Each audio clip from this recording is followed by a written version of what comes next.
बाप भुला के, हाँ जी हाँ, हाँ जी हाँ, ससुरारी में धुनी रमा के, हाँ जी हाँ, हाँ जी हो हाँ, अपन माई बाप भुला के ससुरारी में धुनी रमा के। और बन गईल ससुरार के नौकर, करेल सारा काम काम ससुरारी के गुलाम।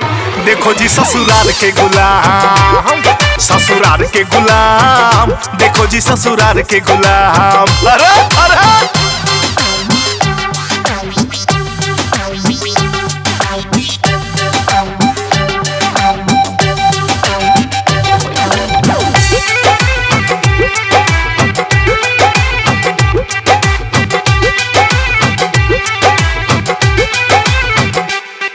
ससुर के कहस डैडी जी और सास के कहस मम्मी जी।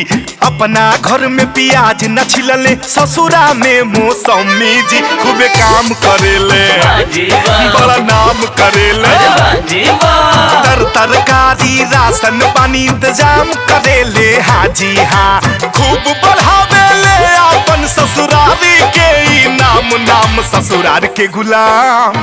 देखो जी ससुराल के गुलाम, ससुराल के गुलाम, देखो जी ससुराल के गुलाम। अरे नाक कटवा देला मर्दे।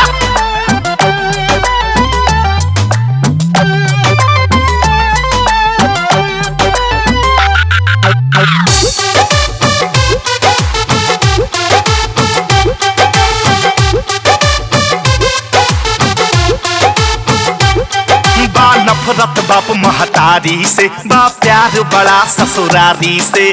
बनले ड्राइवर ससुर जी के ऑफिस छोड़े ले गाड़ी से। सर सरहज लोग अगुताइल बा, सब शर्म लाज तो धोआइल बा।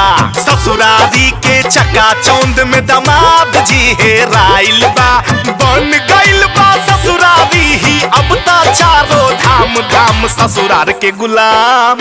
देखो जी ससुरार के गुलाम, दांत मार दे ससुरार के गुलाम। देखो जी ससुरार के गुलाम, देखो जी ससुरार के गुलाम, दांत मार दे ससुरार के गुलाम। देखो जी ससुरार के गुलाम, देखो जी ससुरार के गुलाम।